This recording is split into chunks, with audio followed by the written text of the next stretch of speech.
Oh, I'm getting sweaty again. It's hot in here. Why is it coming here? We need to keep this shut. Oh. Yeah. Give me just a minute. I'm gonna have to fix something.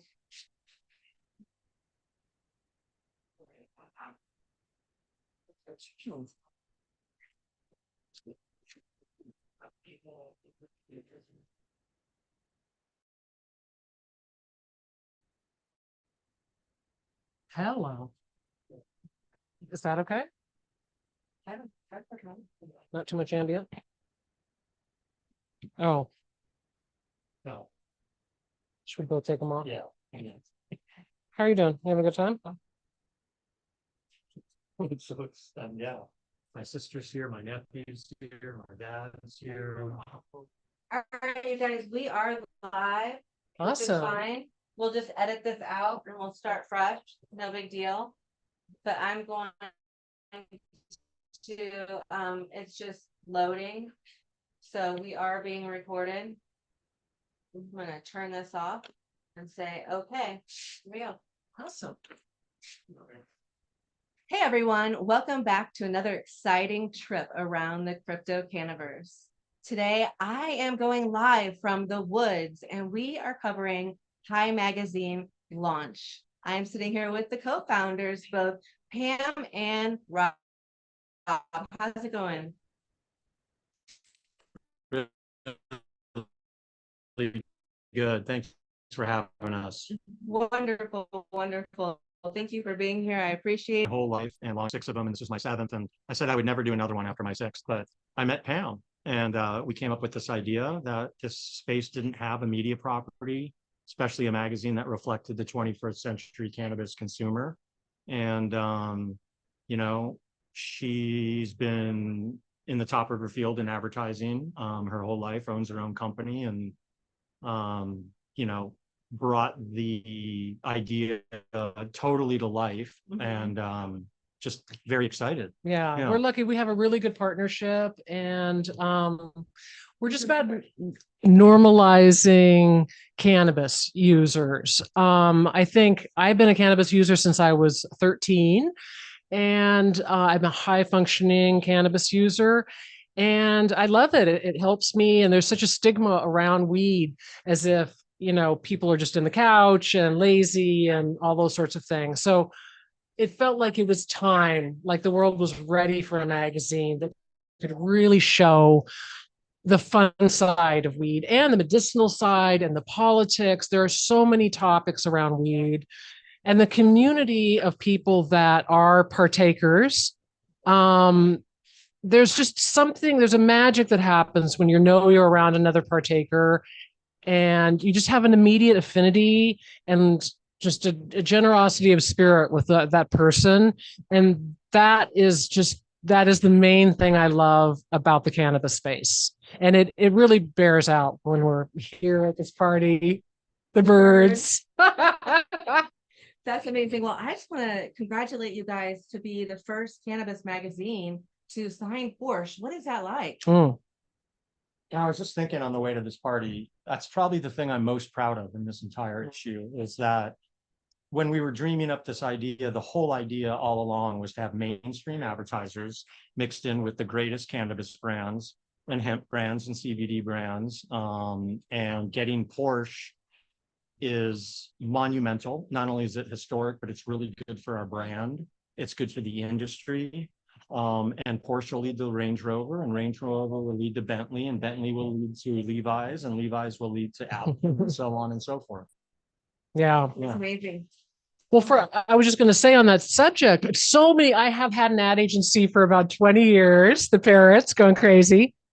And so many corporations are afraid to get into the cannabis space. And you know, that's sort of dissipating now. And the Porsche dealership, he was just, you know, he was a stud. He just jumped at it because the cannabis audience is money spending, you know, just an awesome demographic to get a hold of. And people are really starting to realize that they're leaving a lot of money on the table by not advertising to this, you know, plus that benevolence of spirit. So when you do cross over and you start advertising to this audience, those recipients of that message, I believe, are going to double down on their, you know, their desires for the ads that they see that are people that are participating in the space. Absolutely. And we know that, you know, people in the Porsche industry and all of these mainstream industries, they already, there's cannabis users out there. Oh, So it's just kind of like they're coming out of the woodwork and they're finally wrapping their arms around it and saying, okay, all right, what now? $50 million last year. And you know, the industry and this whole movement right now is printing money. So this is an audience that mainstream advertisers just cannot avoid or, you know, overlook anymore. Absolutely. And And there's no one censored. You're censored. That's the Yeah. other thing that I'm really, I've always loved the medium of magazines, and I love them even more now because of the censorship. You can't censor us. You know, you can't shadow ban us. You can't kick us off your platform. You know, we're here to stay. That's amazing. and people are kind of tired of being in their phones all the time. You know, people kind of want to look at a magazine and be physical and look through something. And we really tried to make sort of an adult toy, something that people could go through and just, there's a little something in there for everyone. That's amazing. Can you talk a little bit about some of the people that you have signed in the magazine? Yeah. So actually we have some really good company. So we have Porsche, then we got Woody Harrelson, Do you want to show the Wiz Khalifa. Do you want to turn around? Oh yeah. So this is our Porsche ad right here, leading off the magazine. They booked it for the full year, which means that they own this and they're happy and we're happy. There's a couple Porsches Yeah. out front of the party tonight. Parked out front. And then we got where we are today, Woody Harrelson. Who was an amazing guy. We met him and Didn't you pitch here we pitched in here this room? in one of these, Yeah. and we came here a few times and met his wife and Laura's Jay amazing. and Yeah. Devin, and you know, What was that like? he stole our prototype. He knew that it We was were good, super yeah. excited about that. We were like, oh my God. $500 prototype. And he wandered out, and I turned and I looked at his co-worker and I said, "Is that a good thing?" And he goes, "You're all set."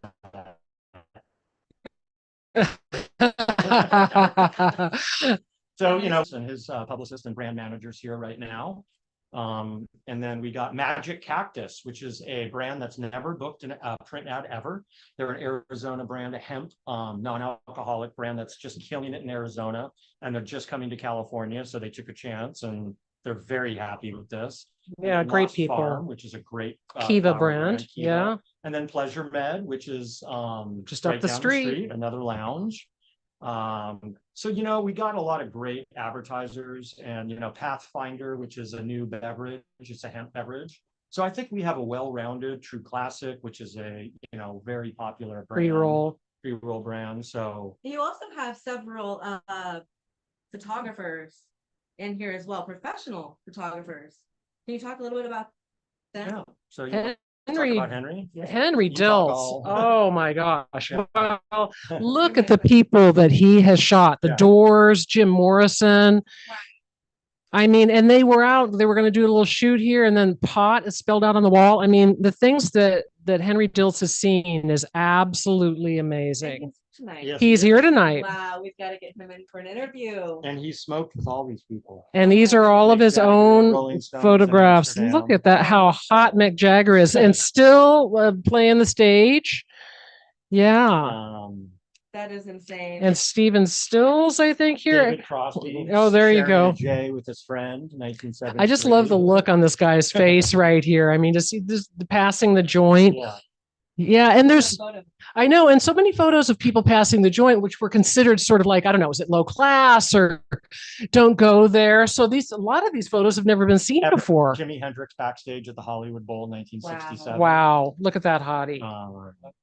Just and crazy. then my favorite, a Yeah. private plane with the Eagles, Oh 1972. my goodness. Passing the Yeah. joint. On the plane. Yeah. Taking a photo with yeah. one hand and smoking And the then joint with maybe the other. most Multitasking.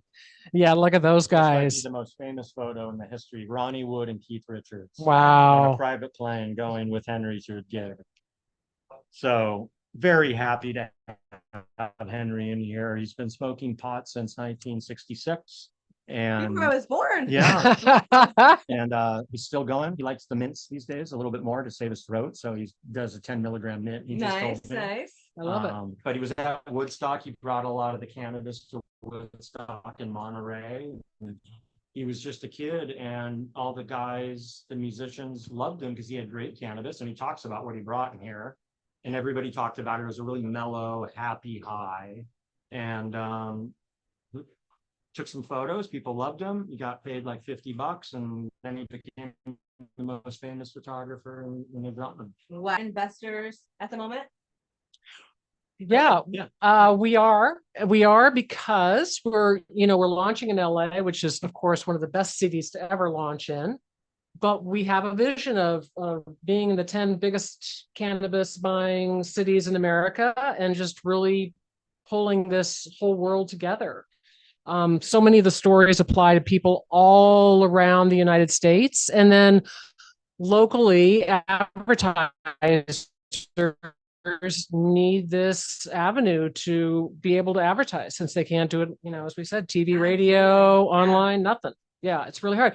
So there's so many people here that are doing so many beautiful things, so much passion in this industry, and they're trying new science, and there's no way for anyone to know about what they're doing. It's crazy. And so there's a lot of stories to tell, and that's what we're here for. So you guys are looking to branch out to the top 10 cities in the United States, and you're looking for the strategic investor partnership to help you launch in those other states. Precisely. We did Los Angeles on our own, friends and family, and we did look for some investors for a while, and we just didn't meet the right one. And we started taking the prototype around to Hall of Flowers and MJ Biz and Champs and the network. And what we realized was the investors are our advertisers for the first issue. They loved it so much that when we started tallying up what, how much we realized, wait, do we really even need an investor? So, but yes, to take it to the 10 cities is a little bit of a bigger haul, but it's doable. And, we want to get to that second city in early 2025. Yeah. A couple issues out and we're going there. But, we've really found that to understand weed, you have to smoke weed. Okay. And it's not about understanding the high, it's understanding the love people have for each other that smoke weed, or just that sense of community, which I think there's almost no industries that have that anymore. Well, edibles count, right? Oh, absolutely. Edibles, all of it. And the beverages, everything. Oh, all of it. About halfway through this process for the last 18 months, what we started to find was all the beverage companies were coming in to meet with us. And they all had these interesting new beverages that tasted great. Yeah. And as a Coca-Cola drinker, I'm not going to drink a bad soda, even if it has THC in it. But, a company called The Fizz made a great cola, Mary Jones. Mary Jones. They figured it out. It tastes just like tastes great. Really? Yes. Yeah. It doesn't taste like weed. Doesn't taste like they're trying to cover up the taste of weed. It's amazing. It's really good. We did an article. We were so impressed when the company Mary Jones sent over their bottles to the Yeah, office. this stuff They have is a root lovely. beer. Oh, that's I mean, beautiful. it's just so good. It's like So yummy. I've never been a beverage drinker for cannabis ever until the last 3 or 4 months. Yeah, Impressive. So I've been kind of one of it because I sometimes don't want to put smoke in my road. yeah, Right. Right. Yeah. So yeah. So what does that mean for an investor? Are you guys looking to give away equity? How is this? We How are. does that look? we would like an equity partner, someone that wants to grow with us. So we'd ideally like to find one investor who can work with us and help us. We don't just necessarily want our investors like living on a desert island and not involved, but we want someone that understands where the money's going, what the point is, what the strategy is, and what the big payoff is at the end. And that they consume cannabis. Yeah. I think that's one thing that we really found out we were looking for investors is the quality of questions change so substantially when you're with somebody that understands cannabis. And people that don't take it at all just don't get it. They just, and we worry, we really want to be true to our target audience here and really support them and bring up those voices. And so, we're trying to ward off that whole corporate creep and, there's some people coming. Advantage of you that want to invest and then try to run everything and they don't know what they're doing. Yeah. Have no idea what you're trying to talk about. A lot of prospectors. We're Yeah. convinced we're going to find our investor. There's a been lot too of people. much, Yeah. Heat around this and energy. And in fact, on Saturday, we took over the Beverly Hills newsstand on Beverly Drive. Wow. And basically took it over. And what that means in the magazine business is they put 250 magazines. We covered all of their, yeah. Thing up. And how do you get something like that to happen? we went and pitched the guy who owned the magazine stand and the distributor. They've never done it before for a can. So we did 2 things first. He's a smoker. He's Yeah. his Did you family. pay him in cannabis? No. No, but that's another one of those. He wanted to help us out. Yeah, and his family Givers. have been givers. owning newsstands and distribution since the 50s in LA. And so we got Porsche and we got Beverly Hills. I mean, nobody's done that in our industry. And I think that's, the editorial I'm so proud of, obviously, because to have it go from an idea to this on the level that it went to, we're having people who work at Condé Nast and other places calling us. So this is a magazine that's going to catch attention. And the one thing I would say to the investor is the reason that you probably want to be an equity partner with us is there's a big payoff at the end when we hit 10 cities. I don't want to give the number away, but email me and the business report. The 10 cities really puts us in a position of, it's exciting. Yeah. It's really exciting. And just to be in a position to bring these companies up and to spread the word and to just talk about all topics, just because there isn't a place to really go to learn about, like, what do people infuse joints with? What does all that stuff? What is keef and all the, right. I'm still learning a lot of things, then from creativity and how it affects people in the creative worlds and even fashion. We were committed to always having a fashion spread to just talk about, fashion that's a little off the rails, or the one in this issue is about upcycling. This company in downtown LA that's killing it in their upcycling. Is that the clothing that Fred took? Yeah, Fred Siegel. Yeah. Stop by. He's just absolutely brilliant. Amazing. Amazing photos. Yeah. Apparently, what's his background? He used to have an ad agency, and I've worked a lot with Fred. He's an amazing photographer. I think portraiture is the holy grail, and he really brings it. And it was exciting to do this shoot with him. That's amazing. This is actually my son. Yeah. This is a model. It's these kinds of stories, and then the story. I went to Mount Shasta hunting for the Lemurian. This is a great story. And spent a week-long weekend up there, and so we're covering mushrooms, and we'll probably be covering a lot more of it just because it's definitely and we're covering things like we sent a writer out on the new Waymo self-driving car and then went dispensary hopping. How did that go? You got to read the story. Oh, it's fantastic. Yeah, it's fantastic. Yeah. So they went around town in the car. This is the car right here, the Waymo car. That is so. Yeah. And there was no crashes. It made it. No. So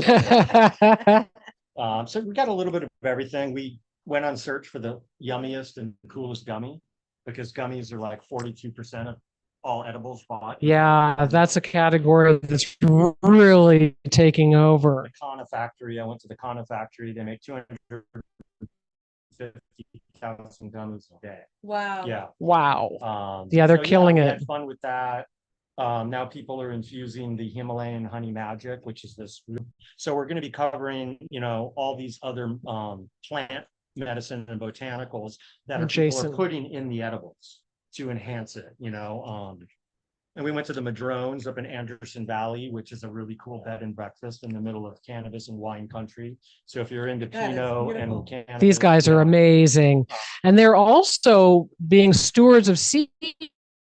So they've been to Afghanistan and all these places, and they went to traveling around Afghanistan to all the little villages collecting seeds from all these different strains, and they're trying to save those because a lot of the seeds now are getting cross-pollinated and they're getting the strains are getting diluted and a little muddied. And so there are people, he's a lifetime partaker and grower, and they've got this beautiful lodge, and they're doing something really amazing for the community. That's amazing. Erica Badu wrote an article for us about her brand. She's got a brand. More than just pre-rolls, she's got a whole brand now. She's got lots of stuff, and it is great.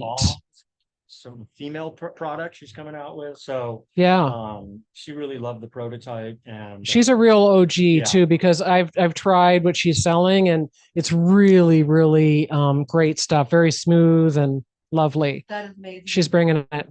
Wonderful. I hope to meet her. I know. Tonight? No, she's in Texas. Oh, yeah. Okay. Well, she's bringing next it. time. She's bringing it. Yeah, she's bringing it. Yeah. Where can our listeners reach you guys at? In terms of what? Contacting you. Well, I'm at Rob at Hii Mag, HIII mag.com. The third eye, 3 eyes. We also have an Instagram account, which we're really proud of. I think it's really reflects the magazine. Our website launched today. Yeah. Congratulations. Yeah, so it's great. Really, really, really, really, really hard on that, and got that's great. Thank you, Rob. It's we're and there's a links to contact links on the website, and so you can go there. The magazine can also be bought at weedland.com. So we're working with Weedland and Flowerhead, which are 2 websites that we like a lot. They cover a lot of the brands that we cover. They're going to be selling our shirts and our hats and magazines, and we'll be selling them on our website. They're also on the biggest newsstands in Los Angeles, 120 dispensaries in the lobby, and then outside of Whole Foods, Erewhon, and Ralph's in Los Angeles. And that's sort of the strategy in each town. Also, some dispensaries with delivery. I know some states don't do delivery, but California is really big on delivery. So they put the magazine in the bag for people. Dispensary deliveries. And we just thought, what could be better than this showing up with your weed, right? I mean, you're a pretty happy person, right? At that point. Absolutely. Yeah. Well, I just want to say congratulations to the both of you. Thank you. Thank you very, very much. Thank you for coming out here. I appreciate it. Yes, you are amazing. most welcome. You are most welcome. I appreciate the invite and the opportunity to be here to, help get the word out about your launch. I'm really proud of you guys. I know you've put in a lot of work. I remember meeting you guys at MJ BizCon. Wow. And it was the beginning of this journey.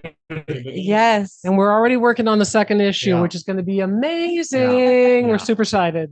And we'll do a party for the second issue, Yeah. not here, but somewhere else. And I will be in the podcast. Yeah. Well. Yeah. 100%, girl. Yeah, you know absolutely. it. Frequent flyer miles. Absolutely. Thank you guys so much. you. Appreciate you. Absolutely. Have a wonderful day. Thank Thanks, you guys. Take care. We're going to have another interview, so stay tuned. No, that's great.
been in the space for I've personally been in crypto for over a decade.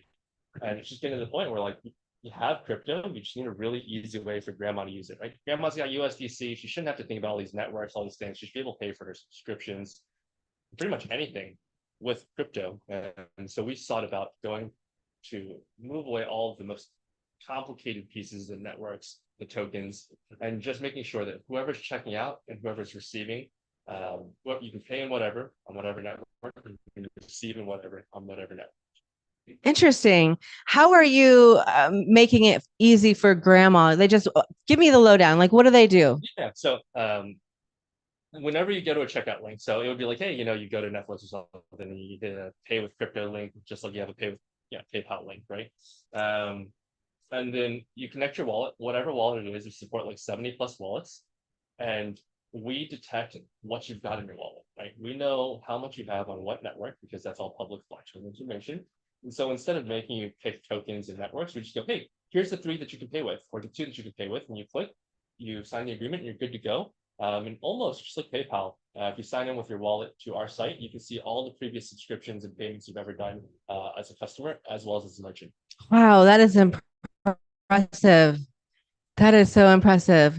So what's next with CoinSub? So we've got quite a few interesting integrations coming, right? So we solve making payments easy. Now we want to make sure that we cover all the use cases, invoices, payrolls, and also make sure that we cover all the different networks, right? So right, Solana, Ethereum, all the EVM compatible chains and things like that, just so that you can come and not worry about network amount of token. And then the actual kind of key piece that we're doing is making sure that any other payment company can come along and integrate it, right? Rather than solving it again, say a Coinbase Commerce or a GetPay, or even PayPal themselves to come along and white label our infrastructure. And now they would be able to very, very easily offer simple crypto payments in a blockchain native way. Oh, wow. That is impressive. So are we allowed to talk about any of your recent partnerships? We will be announcing later this month something with Mountain USD. Mountain Crypto is really cool. They're I think the first yield generating stablecoin that has the most US Treasury bill backing. So we'll be supporting USDM. We'll be supporting PayPal USD soon, and so there'll be an announcement from the PayPal USD team as well as Paxos about kind of our partnerships there. Congratulations. Thank you. That's a big one. It is a big one. Are you here? And then Unity is a really cool one. They've got about 50,000 in the crypto. So we'll be integrating both for their subscribers as well as with their Unity Pay product to enable Unity Pay products also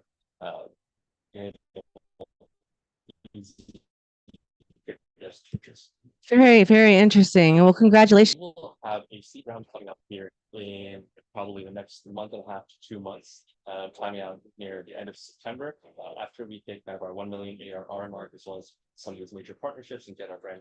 Yep. We'll be looking for probably about 3 to 5 million in seed round coming. So your seed round is coming up in what month was that again? September.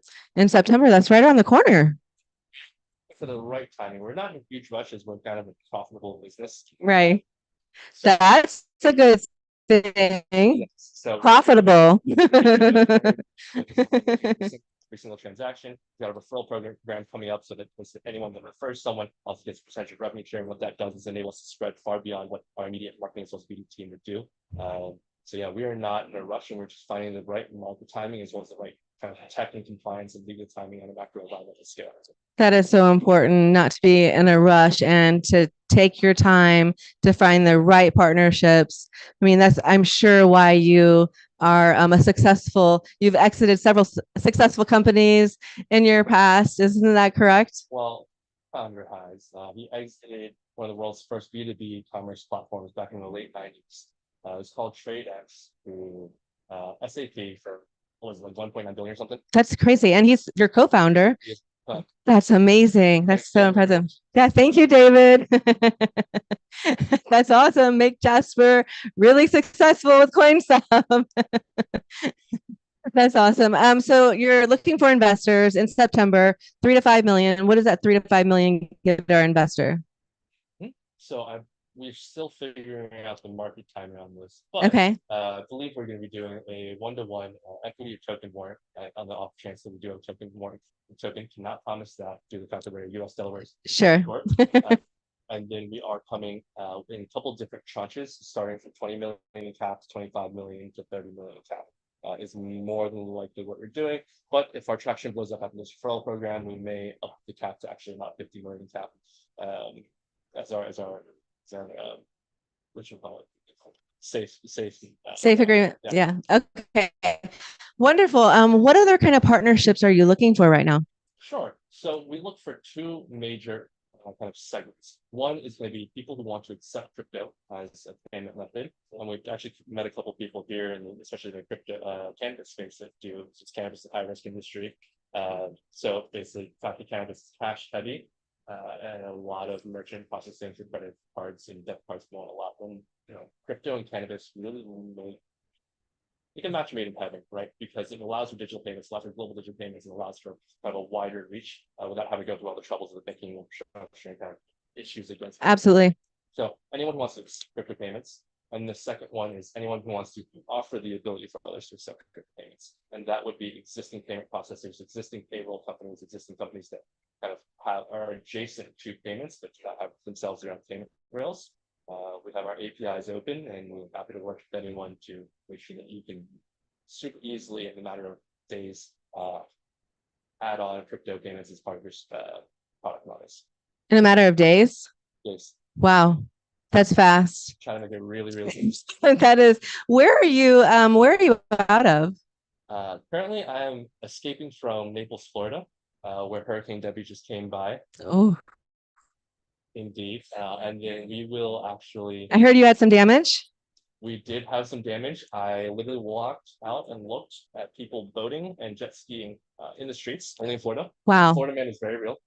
Only in Florida. It's real. It's real. Wow. Well, I hope that everything is okay with all of your stuff and everything goes well. Where can our viewers reach you at? On LinkedIn, Jasper.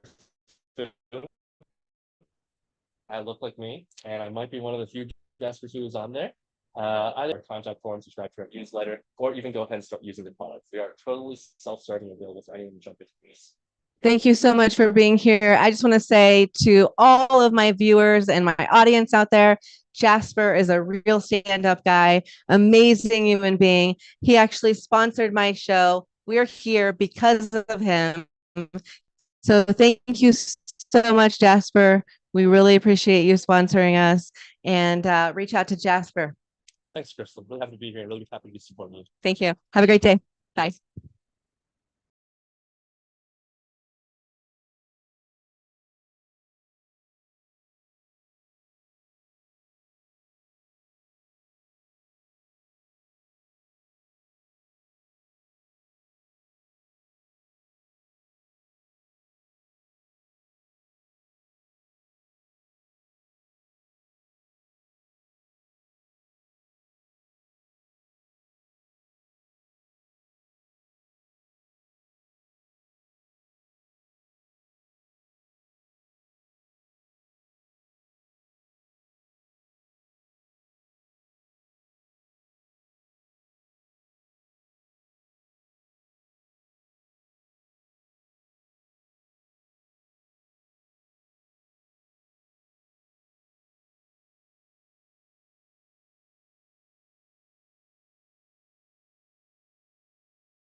Okay. So the camera's there, right? Oh, that's us right here. Make sure there's no bird poop on your hair. Or Not we yet. are on. Koi fish. I'm live. There you go. Yeah. We have koi pond, just saying that. Koi ponds and all kinds of birds around. I'm sitting here with Mark and Mary Ann. Welcome, Mark and Mary Ann. Hello. Great to be here. Eminem. Eminem on the scene. Yes. On the scene. So tell me a little bit about yourself. So I'm a mortgage and real estate broker by day, or currently I just I'm a candidate for city council in Garden Grove, District 5. Congratulations. So looking forward to that, running a campaign. And yeah, so my background is in real estate business, and I'm hoping to work on infrastructure, economy, just growth in the city, like homeless and building a better economy. Things that really need to be Exactly. focused on. Specifically for people on the streets, something more local, and hopefully to make it. Where are you from? As far as Right, and you're running in Garden Grove. yes, District 5. District 5 is So Garden if you're in Grove. 92840 or along, similar zip codes in District 5 in Garden Grove, vote for me. Marian Bahadur Khan, November 5th. November 5th. Yes. You've heard it here first. This is a big year election. It's going to be historical. So, Why? I mean, look at the presidential candidates. It's going to be a huge one. It's going to be big. Yes. Yes, it is. So if you never voted, this is the year to vote. Make a difference. Make your voice heard. I love it. Well, thank you so much, Mary Ann, for being here. Let's introduce Mark. Mark, how's it going? It's going well. Thanks for having me back. I'm You're surprised. welcome. Than's for coming back. Yeah, you keep inviting me back. I'm like, Well, you didn't I bring screw up? amazing people like Didn't I Mary screw up Ann. the last time? You really trust me this time? That's debatable. We'll see. It depends on that. So tell our viewers a little bit about yourself. Okay. So I own a tokenization platform called smartblocks.xyz. You should all check it out if you're interested in crypto, like I know half the show is, or real estate. And so you can invest with as little as $50. We just have a few properties on now, but we have a whole lot more coming. It's the future, folks. And if you like crypto, you're really going to love tokenization.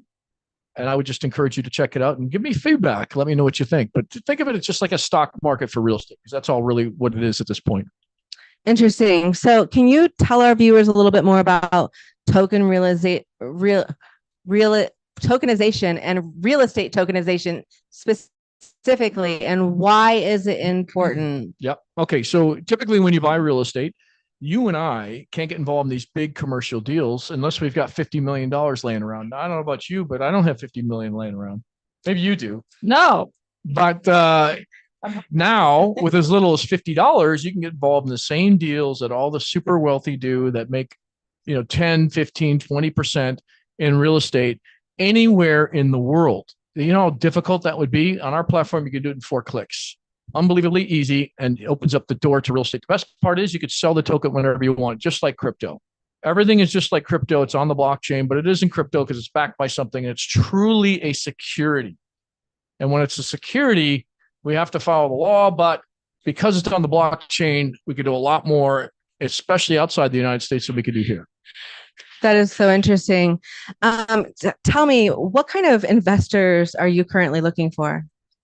Oh, great question. Well, you know the answer to this. No, we're interested in people that understand, probably crypto investors that understand that this is the future. If you look at what Larry Fink's been saying with BlackRock, I mean, he's saying tokenization is the future. They started off with $100 million fund. It's now worth $500 million. Wow. It wasn't impacted at all, as far as I could tell, by the stock market, at least not now.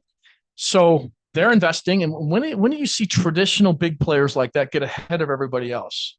Only when there's a massive market opportunity. And that's why I'm so excited about this, is that we got the traditional stodgy people that normally are like, let's try to stop this. They're going to steal our money, our money. But they're jumping in with both feet. Now you have JP Morgan, Franklin Templeton. You got all these different companies that are jumping in because they know it's the future. They know the future is right around the corner. I really like that to add. I feel like tokenization, she almost created a word, tokenization, like token and real estate, is you're not limited to just real estate or stocks or crypto, because like he said, you can buy real estate using tokens and you're investing in real estate, but like stocks in the same time. So if you're a stock investor, a crypto investor, a real estate investor, this is a great opportunity for you to diversify 3-in-1. Brilliant. Yeah. 3-in-1. Yep. Tokenization in real estate. See, more. Now we just need politics. No, we need politics out of it. Well, yeah. What kind of just for out of it? what kind of real estate are you looking to tokenize? Can be mostly commercial. It just, there's more value in it. It's harder to get residential. I know there's some companies that are doing fractionalization of real estate, but it's such a small amount. I'm not even sure how they're making money. I don't think they are making money. I think it's just a beachhead for them to get more and more funding so they can go where we've already gone. But that would need a major overhaul on their platform because they're not doing tokenization. They don't have a secondary market. It's like breaking down regular real estate deeds into shares. And that's it. That's where it stops. With us, I mean, you can sell the tokens, as you're well aware. You could borrow against them. And in the future, you'll be able to take mortgages from anywhere in the world because you've tokenized your property. Those tokens could be used as collateral to borrow, let's say in Japan at 2% when maybe it's 7% here. Wow. Anyone that owns an office here that's got a loan that's coming due, and we know from our research that about $3 trillion worth of commercial real estate globally is coming due, then tokenization is your best bet because you can get money from around the world. You're not having to go through some strenuous underwriting exercise with these banks that are just playing it super safe. You can go direct to the people, to family offices, to frankly all these funds that you would never have access to any other time. That is so interesting. What is next for you? Retirement? Retirement? No. What do you mean by next? Well, I mean, you're looking for funding, you're looking for investors. How much money are you looking for? Yep. What kind of investor are you looking for? Yep. So we've already raised about $600,000. We're looking for 3.5 million more on a safe note. If you're a lead investor, I especially want to talk to you. We have a number of people that want to be follow-on investors, but if you're a lead investor, I really want to talk to you because we need a solid lead where we all get along, we all go in the same direction, and are strategic to us. So lead investor, anchor investor, it's one and the same, correct?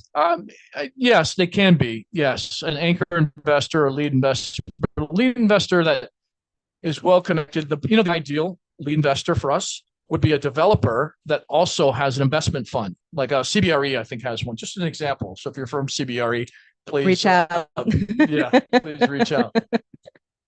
That is amazing. What else am I missing? Am I missing anything else? In terms of what we're doing, I would question her on her policies that she plans to bring forth. And so secret. That's a whole nother episode. Talking about cannabis and crypto. What are your crypto cannabis policies? Local level, I think we need to take this to the federal.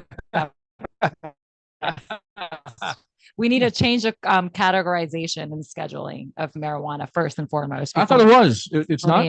Not on a federal level. Not on the federal level. No, not yet. Well, before we even talk about the city level, we need to get this to the federal level first. Okay. All right. Well, you definitely need to talk to Denise Mija. She is here. I'm on her board of the International Cannabis Business Women's Association, and she's extremely well positioned in the political market. So she's a great connection. You should definitely talk to her. We should, and we should get some tokens for marijuana. They do. They have cannabis marijuana tokens. Cannabis. They do. I don't know if it's backed by cannabis, so that's the only thing. Do you know of any cannabis backed tokens? No, I do not know of any that would be cannabis. An interesting business. Great one. Yeah, you should. There you go. One. There you go. Hey, you're We the have all kinds of people on the board of the marijuana. We could just come in and present the tokens, and we can figure it out. Sounds like a plan. Where can our audience reach you guys at? So I do have a website, MB Real Services, and obviously you can find me on Instagram. That is Marian B Real at MARIYANB Real REAL. For now, and you stay tuned. There's going to be more information to connect you to the political website. All right, and me, smartblocks.xyz. We've got a newsletter there. LinkedIn, friend us on LinkedIn, the Smart Blocks Inc. I think it's Smart Blocks Inc. on LinkedIn. You'll recognize the logo. So those are two places I recommend people go for the most information. Wonderful. Well, thank you both so much for joining me today. I appreciate that. Have a wonderful evening. Enjoy the amazing people here. There are so many really interesting people. Yeah. Yes. Yeah. And the this is birds. LA. Yes. This is LA. There's always amazing people here. You know Absolutely. where to look. Absolutely. Yeah. Thank you so much. Thank you. All right. All right. Bye. Awesome.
Should I be looking at you or how do you? Look right here at the camera. Okay, I'm looking at the camera. Back to the CryptoCannaVerse. We are sitting here with Kyle, the founder or co-founder?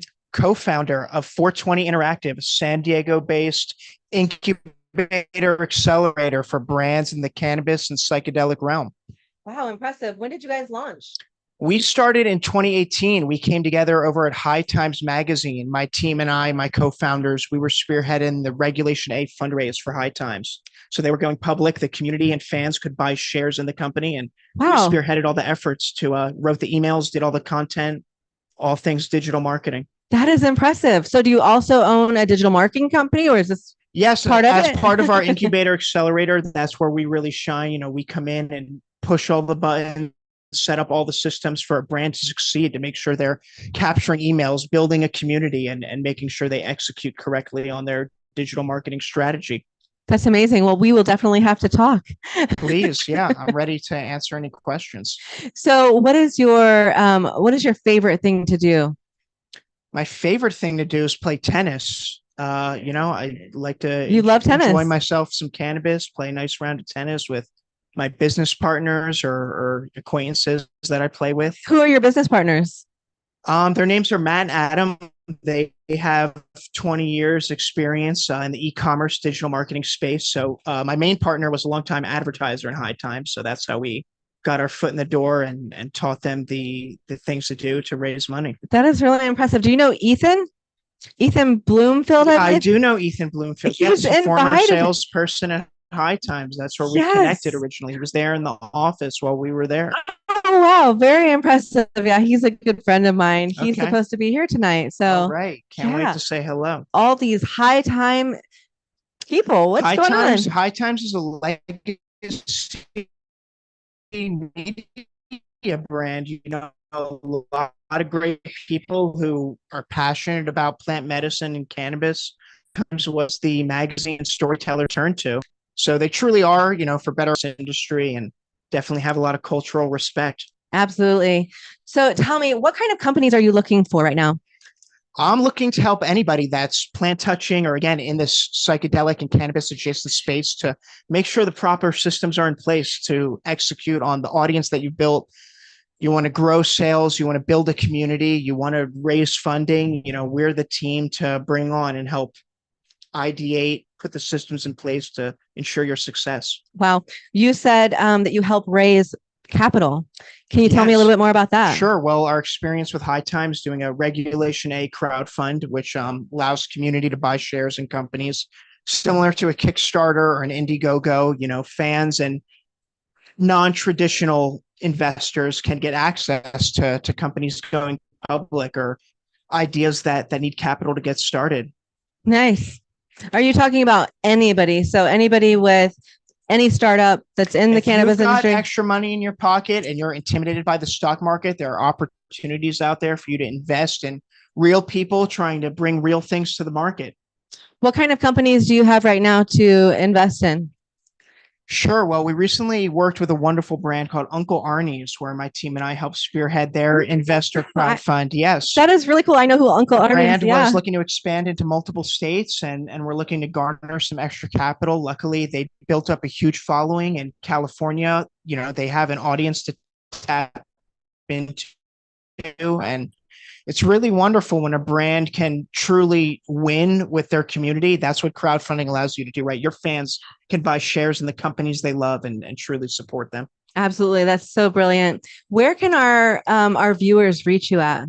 Sure. You could check out our website, 420interactive.com. I'd also love for you to check out our psychedelic site, realitysandwich.com, where we cover all the things in the plant medicine psychedelic realm.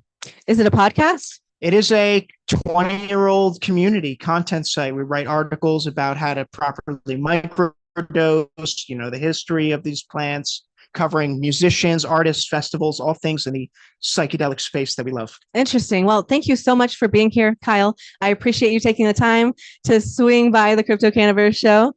Is there anything else that you would like to tell our viewers? I would just really like to thank Hii Magazine for hosting us at this wonderful event tonight. Always a great opportunity to connect with the cannabis industry. Wonderful. Thank you so much for being here. Thank you for having me.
Fix my hair here. And that's on. Okay, good. Hey, everyone. Welcome back to another exciting trip around the CryptoCannaVerse. I am sitting here with Denise Mija. Mejia. Mejia. Wait, how? Mejia. Mejia.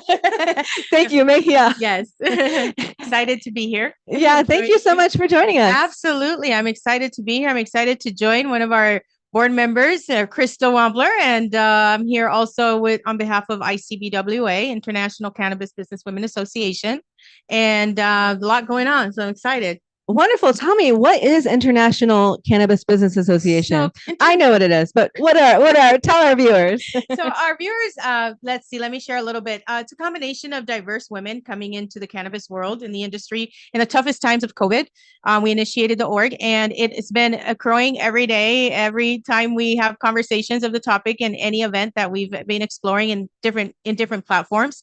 And the intent with the organization with International Cannabis is to help and empower women in the industry, provide the resources, provide education, create the networking that we need as women entrepreneurs in the industry, which is very imperative, as it's been an industry that's man dominated, as you know. And so now women are on the plate. So we are, we're doing everything we can to really bring the resources to the community and bring together amazing women all throughout from an international perspective. So we've got women members from Puerto Rico, from New York, from South America, San Diego, Los Angeles, Nevada, yours truly here from Nevada. But yeah, there's a lot of that coming into fruition. We have an upcoming event. Love to share that with you too. It's coming up on August 22nd in Pasadena. We'll be able to share the link or share the QR code. This first event that we're having, we normally have an annual wellness event, but this event is meant to bring together professional physicians in the industry to advocate and to educate and to try to create that platform for the conversation. Do you mean professional physicians in cannabis? Yes. Yeah. And then are you also inviting professional physicians that aren't in cannabis to learn as well? Yes. And the idea is to bring a room of a space to have that conversation where questions can be asked, such as, how did you get started? Why is cannabis now finally being an opportunity of a conversation at a professional level? Because cannabis, as you know, has always been a taboo, and cannabis has always been an issue of people don't want to talk about it because they don't know what's legal, what's not legal. But cannabis has changed in the last 5 to 10 years drastically. And I think that we've gotten to a point where now research is being funded at universities to bring that to fruition as part and a component to physician students that are moving into medicine. So we're very active in that area, and having the Physicians Cannabis Council join us that day is very empowering, but it's also very powerful because these are people that have been doing it for many years and truly believe that there are alternatives in medicine other than pharmaceuticals. Absolutely. I'm excited about that. That is super exciting that you're bringing together those people for an event. When is the event? So it's on August 22nd. It will be taking place in Pasadena at the Library Studio. And there's pre-registration. So you just go into our website at icbwa-ca.org. And I'm sure we'll probably share the website later, or the QR code, but we're excited to have as much diverse community. It's not a huge venue, so the space is limited. So I just want to make sure I tell people that it's an issue.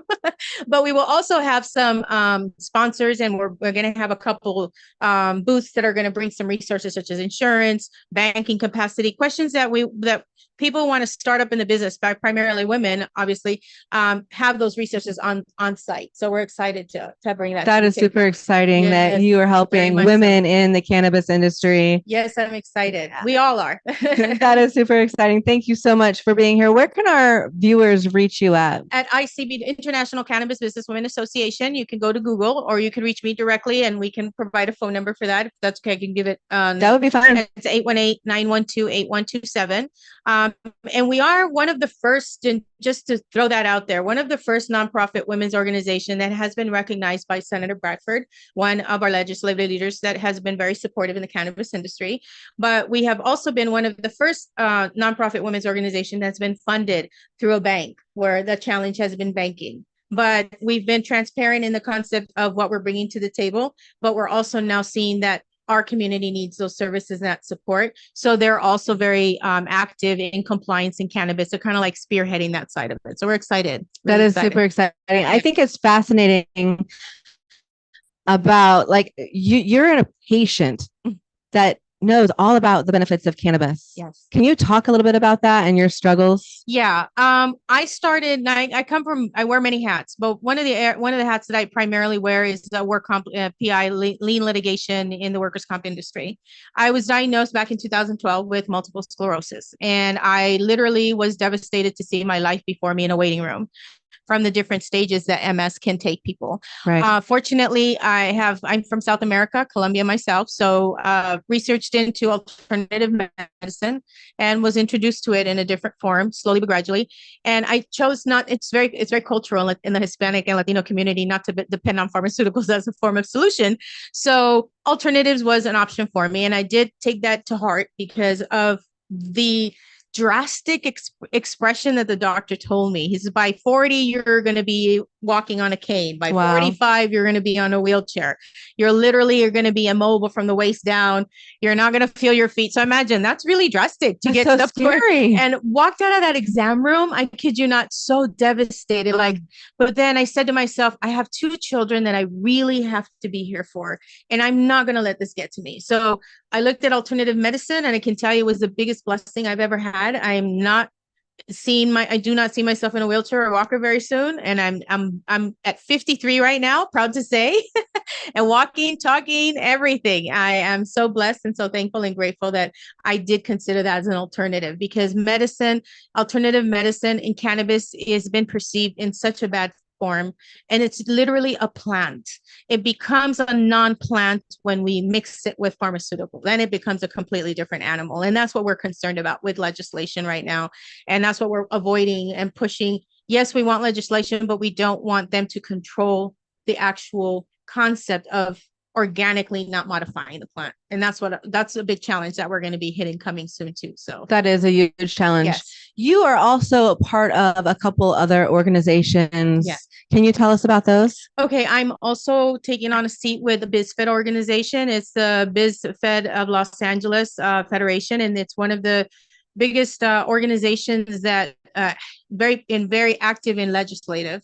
So one of the things that we just accomplished with me taking on the seat in the cannabis industry, which is the first time the BizFed Congratulations. First time. Yes, and Latina and cannabis, a little bit of everything. I was very excited and very I want to say overwhelmed with the invite from the president, who reached out to me and said, we need your voice in there. So we were able to a month ago help Los Angeles lounges be able to facilitate the bill that's going to help them be able to have access to non-infused drinks and food at a cannabis licensed lounge facility. So very excited for that. More to come. And I'm also involved with Nevada and the CCB out in Nevada and Las Vegas. I'm working very closely with the lounge licenses in Nevada as well. So I wear many hats, but I'm the community leader, and really it's really for humanity at this point. With everything that we're living today, we really need alternatives today. Amen. Yeah, definitely. So excited to be here. It's for humanity. That's what it is. I'm telling you, this world is going places that, if we can just have a plan B and a plan C, because plan A just sometimes doesn't work. Nope, it does not. Mhm. Well, you are an amazing woman. Thank you. And I appreciate you and thank ICBWA, all of their support and love that you guys have given me over the years. I really appreciate it. Yes. And I love what you guys are doing for women in the cannabis industry. Mhm. And I really appreciate you. And I hope you have a wonderful night. Thank you. And you don't stay behind, girl. You're doing amazing things. Oh, thank you. You're also knocking some barriers out there in communication and having these really tough conversations that people don't like in many levels. And it's imperative that we stay strong and that we support each other. And that's the whole goal here right now in the cannabis industry. So again, we want to thank you because you're a huge compliment to ICBWA as well. Thank you so very much. You're most welcome. Yes, absolutely. I appreciate you. You're most welcome, girlie. All right, you guys. Thank you so much.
Oh.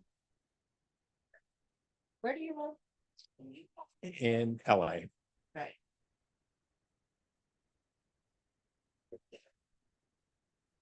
Hey everyone, welcome back to the CryptoCannaVerse show. I am sitting here with a good friend, Keeve. Keeve, how's it going? It's going great, Crystal. There we It's going great, Crystal. Sorry. go. No worries. I am very happy to be here at the Woods for this event. I actually had the opportunity to meet the founders of Hii Magazine Wow. about 9 months ago when they were first showing some prototypes and talking about their business. And I was like, wow, this is really exciting. I can't wait to see where this is going to go. And here we are. We've got the launch event. So it's really, really cool. We're here. We made it. We made it. We made it on the invite list. We made it on the invite list. Yes. Somehow. I don't know how. It's a very short list. Well, it is a short list because this place isn't that big at the end of the day. They're already, I think Absolutely. there's people that can't get in. Oh, wow. That's amazing. So tell us, how did you get into the cannabis industry or why? So I got into the cannabis industry originally. I created a media company with two other co-founders. This company called Prohibited Media back in 2015. We got into it because we were sitting around as a group of entrepreneurs in the LA kind of tech startup scene, and everyone's like, "What's going to be the next big opportunity?" And everyone said weed, but it was like, "What does that mean?" And three of us decided to really dig in and figure out how we could take our skill sets and kind of help raise sort of the game. Because what we noticed was that there wasn't, especially this was back in 2015, there wasn't a lot of content that was focused on a more mainstream audience. Like all the content, like for around cannabis was Very stoner, dude, grungy. it was like YouTube video. Yeah. So we created a website, a video production. So for me, there was that aspect, but part of, I'd been using the plant throughout my adult life for various reasons, but I also got very into it because my mother has a lot of chronic ailments and we were able to get her off a lot of her pharmaceuticals through cannabis. So there's also kind of that part of the story that was help kind of fueling my journey. That is really interesting that your mother used cannabis. My mother was the type of person that was like, don't touch that wacky weed. That's the devil's lettuce. And, that's terrible. And then I grew up, right? And I got older and she started coming out and getting educated at events. And then cancer hit. And I was able to medicate her with cannabis. And the ladies in the chemo room was like, your mom is one of the happiest people we've ever met. And she's never gotten sick. She's always eating something. And I'm just sitting here. Yeah, I mean, I can't tell you what it is because you're in Indiana in an illegal state, but, thank you. I appreciate you taking care of my mom. I can't tell you. And then when she went to get radiation, I put a 5,000 milligram CBD milligram rub on her, rubbed her. And normally they see a lot more burning skin in radiation, and she hardly had any burns. So it was healing her from the outside in, but yeah, it was amazing. But I couldn't tell the doctors what I was giving her or that I was doing that because then she wouldn't be able to have pain medicine or any other things from them because it was illegal. Yeah. Yeah. Well, it's interesting. So my mother, growing up, she actually, I think, was the president of Mothers Against Drunk Driving in my town. Wow. Right? So that's hardcore. I was definitely keeping my cannabis consumption away from her. Like pretty much even as an adult, it was just something I didn't want to bring up. So It's interesting when I made the decision to start this company. I remember I was actually nervous to tell her, right? It's like, and really the first thing she said to me after I told her is like, well, maybe you can help me. Wow. And I was like, whoa, things have really changed because she's got lupus. She's got chronic pain from shingles. She's just on all these pharmaceuticals. So it was like, her opinion of cannabis was very different. And, fast forward, she's unfortunately gone back onto a lot of her pharmaceuticals because she lives in Pennsylvania and she's having a hard time keeping things consistent with what, because Right. the dispensaries don't keep the same things, in stock and everything. Exactly. Yeah. That's a bummer. Because I was sending her care packages, like, again, not that you were supposed to do this back in the day, but it was like, hey, it helped your her so mom. much. It was my mom. It's your and mom. And by working with caregivers here in California who had so much history and experience, like they knew the form factors, they knew like the CBD THC ratios, they knew the dosages, or at least the ranges. So it was like, because that's the other hard part, right? It's like with your mom, Right. and mom, they're kind of the guinea pig too, because you don't know exactly what's going to work or Yeah. not work, so. So true. Well, tell me a little bit about your business. Absolutely. So I have a business called Engager that is a accelerator group for brands and businesses in the alternative health space that have found their product market fit, that are doing over $1 million in revenue. But due to a variety of factors, maybe it's just the founders don't have the skill sets, they don't have the experience, they're having a really hard time figuring out how to scale their business. So because I have so much experience working in the cannabis industry and other industries, The music industry. I worked in the music industry for many years as well. And I understand how to scale businesses, how to build teams. And so I basically brought my whole network in to do this. And it's amazing. We haven't even officially launched it yet. And we already have several companies that want to sign up for it. That's amazing. So, congratulations. Thank you. It's very exciting. I'm excited because it's leveraging all the things that I do well, which is grow businesses, leverage my network, build teams. It's like, oh, finally, I had this. Like, it's so funny, Crystal. I was talking to a friend of mine like a month ago, and he said, "Hey, I want you to check out this website. I really love the business model," and I went and checked it out. And I was like, oh my God, this is what I should be doing. It was for a different industry. And I had that epiphany, and it got me onto this to do what I'm doing now. So it was like, that is so sometimes cool. it just takes that trigger to, like, you've been sort of manifesting something and thinking about it and putting the word out and trying a lot of different things. But sometimes it takes this weird, just like trigger of something. The aha moment. And that was my aha moment. And now, even though I haven't even advertised for this business, I already have businesses that want to be a part of it. So I'm like, something's changed here, like the whole. That's amazing. So anyway, that's exciting. And yeah, it's really good. What did you learn in the music industry that you are now applying to the cannabis industry?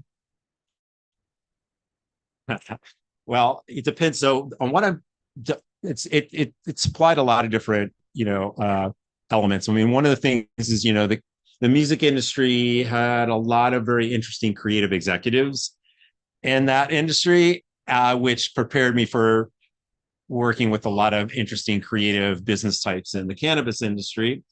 I worked on the digital music side of things. So it was kind of Wild West days when I was there. It was like Napster, sort of like not really out kind of, well, is this legal? Is this not legal? What can we do? What can we do? So that taught me a ton because, yes, the cannabis industry, the rules are changing all the time. Oh, absolutely. Like, you got to be very creative.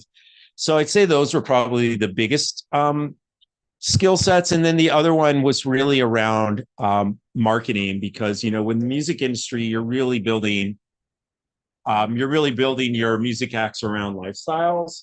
And so the brands that I've created and launched in cannabis have always been lifestyle driven, because that's just where I come from. And I've always just been a big believer in, super serving a very specific target audience. And if you can do that, then you're going to have long-term success. So yeah, so those are the main lessons that I learned from the music industry that I was able to bring to cannabis. Those are great lessons. Thank you so much for sharing with us. Is your company looking for partnerships, investors, advisors? So we currently right now are looking for businesses to bring in as some of the pilot businesses. So any business that's doing at least $1 million in revenue that needs help growing. That would be our primary.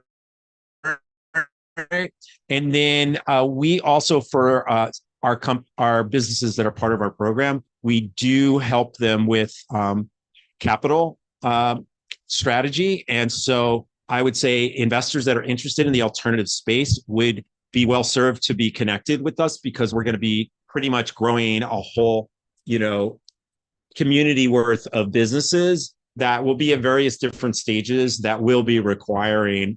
I have some partners that I have on board that are helping me to kind of spearhead some of those efforts. Crystal, we should talk. Maybe you could be a strategic partner. Maybe. So I'm definitely down. We should talk. Cool. Where can our audience reach you at?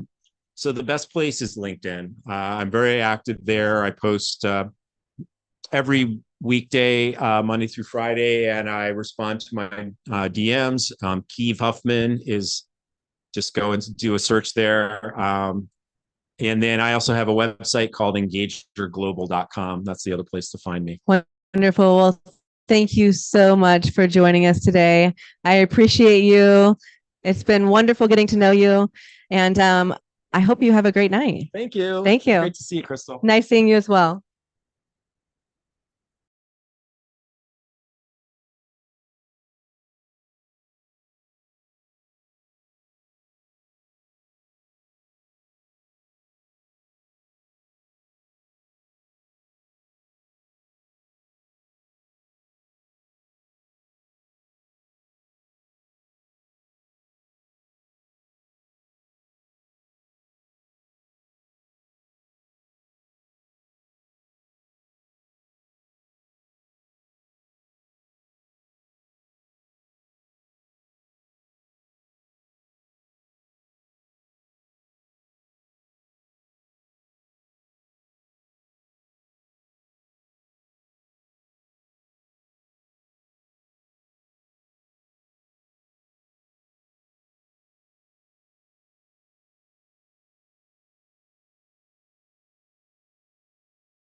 Hey everyone, welcome back to another episode of the CryptoCannaVerse. I am sitting here with Alexia. Alexia, how's it going? Hi, it's going so well. It's such an honor to be sitting with you. Very inspired by your story of growing this podcast. Yes, you're welcome. Yeah, Where's in our audience who you are and what you do? sure. So I'm here tonight with you. Can I say where we are and what we're doing? Okay. So we're at the Woods. And a year and a half ago, my apartment building in Beverly Hills had a fire. And so I went into temporary housing around the corner from the Woods, and I would come here and smoke and think and plan my next steps. And it was really a safe haven for me. And then I sort of got in well with the staff and ended up sharing with them and becoming friendly and saying that, I'm a yoga teacher and I'm very passionate about expanding people's appreciation for yoga, that it can be seated, that you can offer modifications. It's not just heated vinyasa and Lululemon. And so I really am passionate about breaking the stereotypes and stigmas around yoga and also around cannabis. I use cannabis to medicate for depression. Antidepressants did not work for me. I had horrible adverse effects. And 18 years ago, I decided to stop medicating and to try cannabis under the advisement of physicians. And I was very lucky to find this path of recovery. And so combining yoga and cannabis at Woody Harrelson's dispensary has been iconic. And a huge blessing. And then just connecting with other women in cannabis who use it for all different medicinal reasons. I've never met so many kindred women as I do in cannabis. So that's who I am. Well, thank you. Thank you so much. So have you done yoga here? Have you taught yoga here at the Woods? Yes. They have monthly events that are wellness based. And when able, we will host seated yoga in the cabanas, 3 sessions. And it really just opens people's minds to that yoga can be seated. You can stretch and actually feel sore the next day, but also that yoga does incorporate breath work, pranayama. It incorporates meditation, loving kindness. So really, reaffirming the 8 limbs of yoga, and again trying to break the stereotypes and stigma. I teach yoga to people who are in wheelchairs, a lot of veterans. That's amazing. And give it away in community spaces like parks and beaches. And so I'm really just passionate about showing that, and the Woods team supports that. And like I said, it's been a huge blessing. That's amazing. Yes, and we need more. We need more Alexias. Yes, well, and it's just, again, it's so cool to be in a space that is changing the way people can live and the way that people think about cannabis and yoga. Well, absolutely. And I have to tell you that I love yoga. So yoga actually helped me, with my knees and my stretching. It helped me get back on my feet. And I'm actually 100% healed because of yoga. And then I ended up getting my aerial yoga instructor certificate. Oh God, I love aerial so much and fun. You teach that in Colorado? So I'm an instructor, but I do not teach. I actually did it to challenge myself. Like I wanted to know if I could do this, and I loved it. It was so much fun because I loved yoga so much. Wow, yeah, it's amazing. So I appreciate you. What you're doing, giving back to the community is such a huge deal. We don't see that very often now. Yeah, and I do want to give a shout out to my mom. I grew up and my mom had us volunteering all the time as children. What is your mom's name? Dorothea is her government name, but people call her D. Shout out to D. Yes, what's up, Mom? And she taught me from a young age that if you're born with, all your limbs working and your eyesight and privilege, that it is your responsibility. And it is in both the Torah and the Bible. I'm Jewish. And it does say it's your responsibility to give back and live a life of service and literally die on empty. You cannot take it with you. And everything we have, we are only a vehicle for sharing. And so my mom, and now as an adult, I have an amazing day job that is really purpose driven at a hospital. But in my free time, I give yoga away. And That's Also, amazing. being a white person teaching yoga, it's my responsibility to always say that yoga is from India. And I'm only really a person sharing this, and I can never be a true capital T teacher of yoga because I'm not that person. I'm only sharing it as best as I can. That is wonderful. Where can our audience reach out to you at? Sure. So on Instagram, I'm at peanut.yogini on Instagram, peanut.yogini. I was born preemie, NICU survivor. So my Okay. nickname is Peanut. All right. Or alexiagerodi.com. Wonderful. And then can people come in here and just sign up for yoga, or how does that work? Yeah, so stay tuned to both my Instagram and the Woods Instagram for future wellness events. And also my website will always have rotating events in the community and where you can find me. Join me for free and seated wheelchair limited mobility welcome. That is wonderful. Thank you so much for Thank you. joining me today. I appreciate it. Thank you. Have a wonderful, wonderful evening and enjoy the crowd. Thank you too.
Where's the camera? Where's it? Right in front of me? Oh.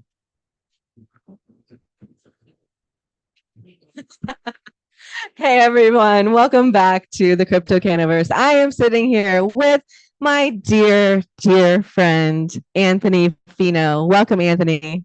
Hi, Crystal. Hey. Thank you. Thanks for having Welcome. me. Thanks for coming. Always. How's it going? It's been great. Got here about an hour ago and met some new interesting people, learned about psychedelics. Met an owner of a business, a new brand they're launching here in Southern California. And then I wandering around and I see a glow coming from this glass cube. And I say, that looks cool. Let me go find out what's over there. I look in the window and lo and behold, Crystal Wampler holding it down with Keith Huffman. Whoop, whoop. So I was like, this is the place to be. It's the place to be. So, Anthony, tell us about your new venture. You are now a partner and the chief development officer for Days Dispensaries. Tell us about that. Yeah, Days brand, a multi-state operator brand, merchandise, flagship location in Union Square, New York City. Second New York City location coming this November on Mulberry Street in Lower Manhattan, and other locations in the wing in New York City and out of New York City. So we're growing this business from the 3 stores we have today to 30 over the next 5 years. Wow, that is a big task. How do you plan on doing that? One step at a time, and surrounding ourselves with the best in the business and keeping at it, being adaptive, being creative in cannabis. A lot of it is about adaptability. Absolutely. Well, business is about adaptability, right? Absolutely. So tell me, what are you guys raising? Are you guys doing a raise? We just closed a raise. Congratulations. Thank you very much. So we are good for the foreseeable future. However, we will be coming back to the market most likely towards the end of this year. Nice. Well, keep me posted and tell me, how did you guys get into Union Square? What was that even like?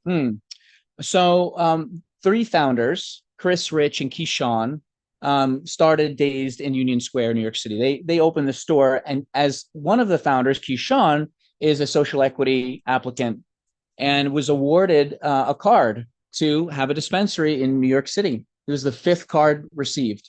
So there's a fifth store opened up in New York City. That's how they got started. But isn't it difficult to get real estate in Union Square? It is. However, the timing was great because at the time, this was in the years following the pandemic, and there's still some vacancy throughout New York City, more than normal. So we were able to get a great location and get started right away. That is amazing. We opened officially last November in Union Square. Officially last November. That's right. Wow. Tell us how do you do what does business development officer mean? Yeah, well, it primarily to support the brand to grow and ultimately enhance brand equity, to increase brand equity so that the company has a path forward in the future. And that means starting with the small steps, which is preparing the company for growth. And a lot of times that's the top-down assessment of the business. Yeah, I was going to say, how do you do that? It's a deep assessment. We have methodologies that we use, and we make sure that our machine is tuned, and we take the steps needed to find partners, find locations, and grow the business. So a lot of this happens with funding. At this point, for example, one of our bottlenecks has been finding great locations. In New York, excuse me.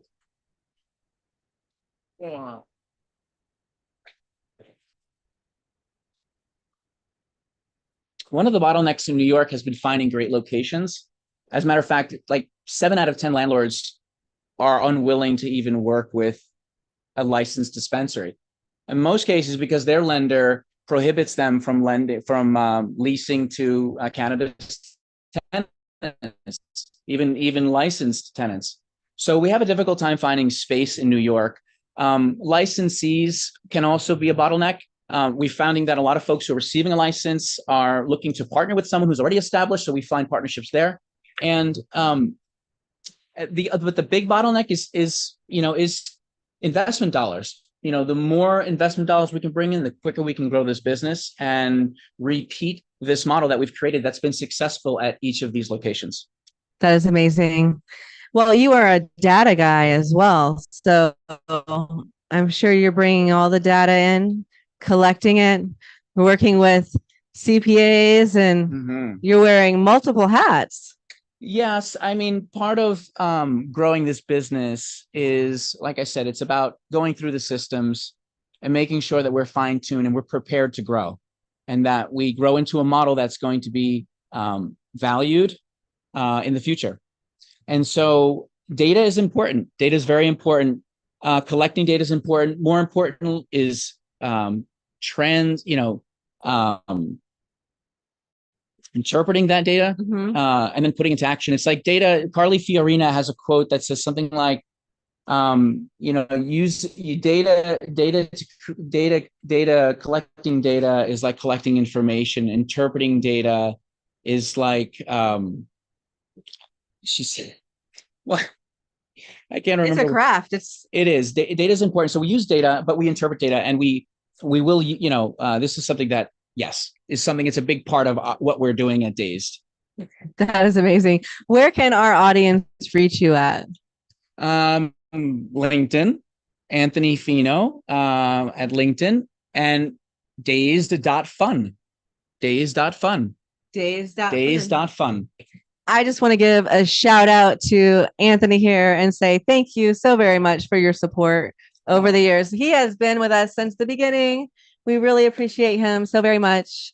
When we were in our basements doing it, not even live, nobody was watching.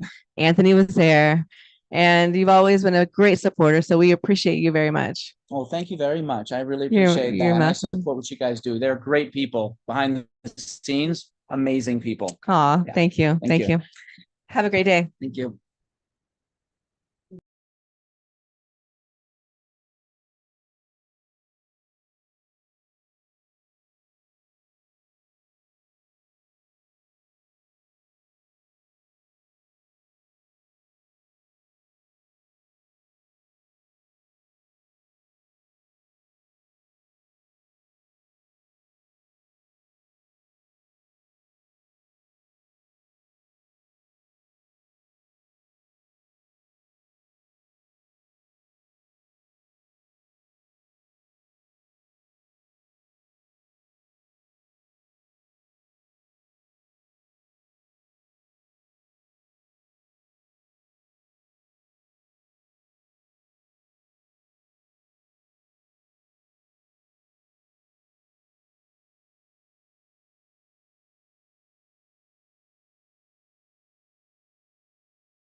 Okay. We got the same hair going on. We do. Hey, you guys, welcome back to the CryptoCannaVerse. I am sitting here with the Porsche team. Hey, welcome, guys. Please introduce yourselves. My name is Jose Garcia. I'm the Retail Marketing Operations Manager for Lithia in Porsche Downtown LA. And my name is Jasmine. I'm the product specialist at Downtown LA Porsche. Wait, Jasmine. So we were just talking about this. Jasmine is the product specialist. What does that mean? So if you were to purchase your vehicle with us, I go over to your home and I explain how to drive your vehicle, how to use all the technology. I connect your garage, just every little issue you might have with your vehicle as well. And I show you things that you don't even know about your vehicle, some little cool features. That is really cool. And Beauty and brains. Yes. And the good thing is that you don't have to go to our dealership to pick up your vehicle. We could just drop it off to you. So it's VIP. Very VIP with us. Yeah. Nice. And you? So as the marketing manager for the Porsche Downtown LA store, my job is to bring clients to the dealership. And so I can do that from all areas, our database, social media, within Google, just any kind of way that I can get someone to come to the store. But the reason why we partnered up with Hii Magazine was because our general manager is really passionate for the Porsche brand and also the clients that we have as Porsche clients. So a lot of our Porsche clients are cancer survivors. A lot of them have medical issues, and so we felt that was the right time for us to partner up with the magazine that's just not just doing it for the cause of marijuana or anything like that with cannabis, but because they make specific products for people to be feeling better at home, whether it's cancer, whether it's pains, aches. My family, we have 3 generations of farmers, and we're all from agriculture. So we came from Salinas, California. Shout out to anyone from Monterey County, picking up strawberries, doing artichokes. My family did all that for a lot of years, and a lot of them now very successful. They use cannabis to help them be able to sleep better at night. And a lot of them have a lot of knee pain, back pain. And so, for Victor, he took it another level and said, you know what, a lot of my Porsche drivers, they are cancer survivors and they take cannabis to feel better at home. And I think that was such a good initiative for us. So we made a great ad for Hii Magazine to be in there and support the cause. It's a beautiful ad indeed. And so I think Victor is doing it right. We need more Victors in this world for sure. We do, yeah. Shout out to Victor. Shout out to Victor. Porsche Downtown LA General Manager. Yep, check it out. So where is the Porsche downtown? It's on Figueroa Street, right by the crypto arena. Nice. Imagine that. CryptoCannaVerse. Yes, it's Staples, but it's crypto. Right down the street. And we are also by the Toyota, by the Mercedes, Audi, what's the other one? Nissan. Infinity, yes, so it's all with Lithia company. So very interesting. Very interesting. I want to know your personal experience with cannabis. Do you have any personal experience, either of you? Well, mine's is a funny story. It was like an accident. Oh my God, can I say it? Yeah, it's appropriate. I was just seeing Star Wars in slow motion, so right. But no, I'm not. I haven't really used it anymore. It would get me winter phase kind of thing. I don't know. It was just like my cousins would do it, and so I was like, all right, I guess I would do it with you guys. But it was an accident. One time I ate a whole brownie, which was really bad. My sister came with her boyfriend. She was like, oh, I got this weed brownie. And I was like, oh, okay. And then I tried it. I go, no, it's not. Because my sister and her boyfriend were like very clean cut. So I was like, I don't believe you guys didn't even know where to get these things. Even I don't either. But so I was like, let me try it. So I tried it. And then I was really hungry because my grandma, she didn't have sugar in her home or like ice cream. So it was like fruits, carrots. She would give us carrots as snacks. So good grandma. Yeah, very good grandma. She didn't think it was bad food, no chips, nothing. So it was a brownie at the house. I was really hungry and I was like, you know what? I'm going to eat this whole brownie. So I left. Like I only maybe left like a little bit of the brownie. You ate the whole thing. Ate the whole thing. Oh my goodness. Really bad. No wonder you were watching Star Wars in slow motion. Yes. It was the Master Windu with Emperor Palpatine is when he found out that he was the bad guy. And I started seeing that in slow motion. I was like, oh, I'm high. Oh And ever no. since that, it was like everything was so funny to me. And then I had a bad trip. I didn't call 911, but I kept telling him, call 911. It was bad. But Well, it was fun.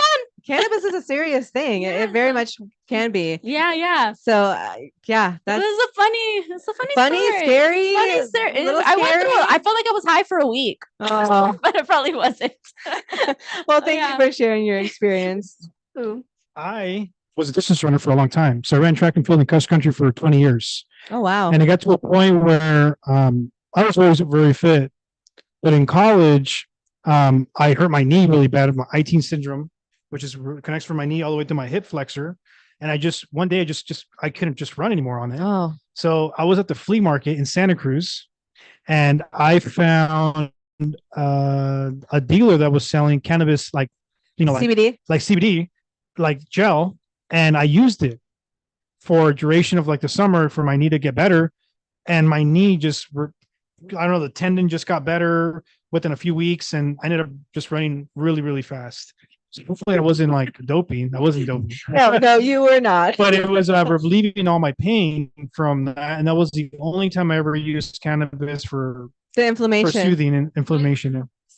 All the time. She used to put the plant inside her alcohol. Yeah.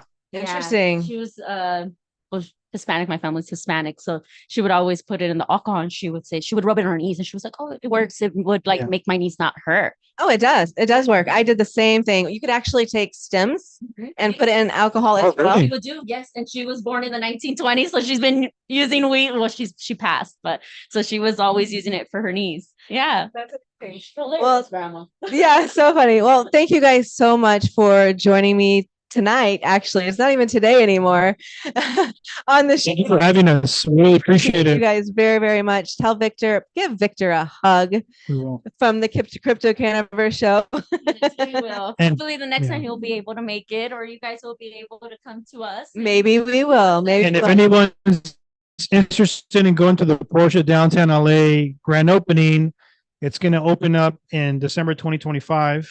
You guys are all invited. Just let us know and hit us up. Say we're gonna get the LA. We're going to be at the LA Auto Show, which is going to be on November 20th.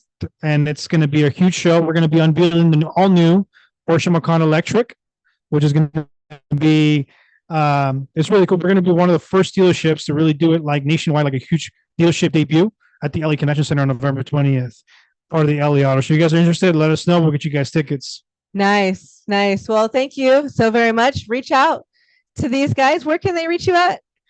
Oh, you could call downtown LA Porsche. You could ask for Jasmine or for any. Oh, don't know. I mean, Just PorscheDowntownLA.com, or you can do PorscheDTLA.com. There we go.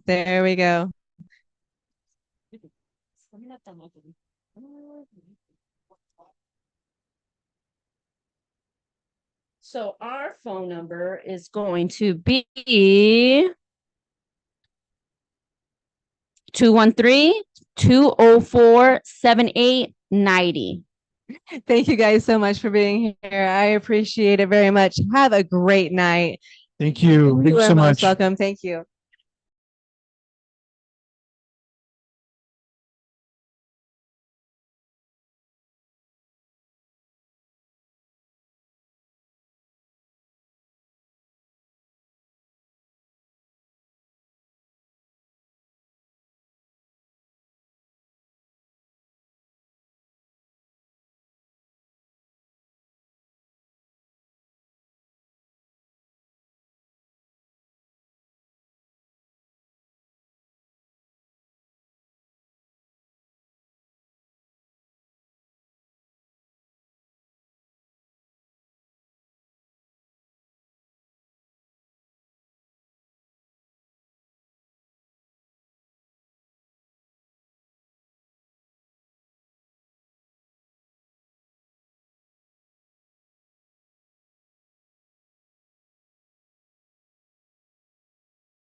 Hey everyone, welcome back. I am sitting here with Erica Staggs. How's it going, Erica? Hello, good. How are you, Crystal? Good, good. Thank you so much. Erica Staggs sponsored our show tonight, the Key Man Team, the Staggs Yes, key team. Key Team. Yes.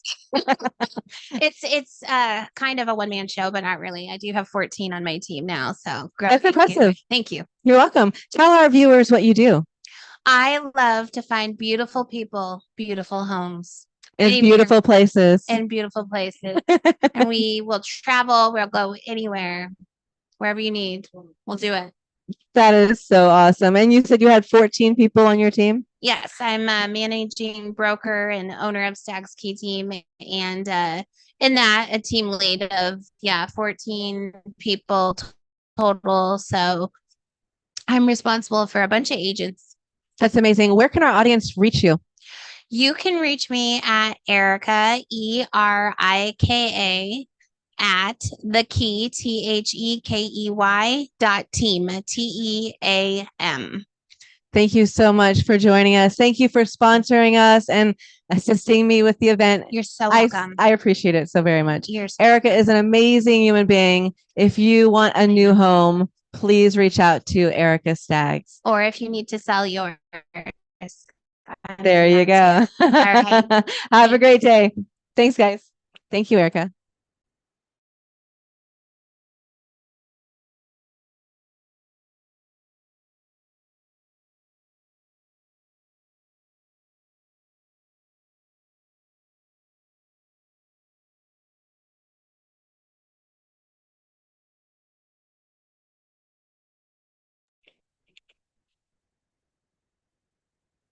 How do you say your last name?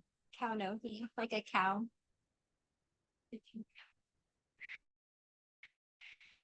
Hey, everyone. Welcome back to the CryptoCannaVerse. I am sitting here with Davina Cownohi. Cownohi.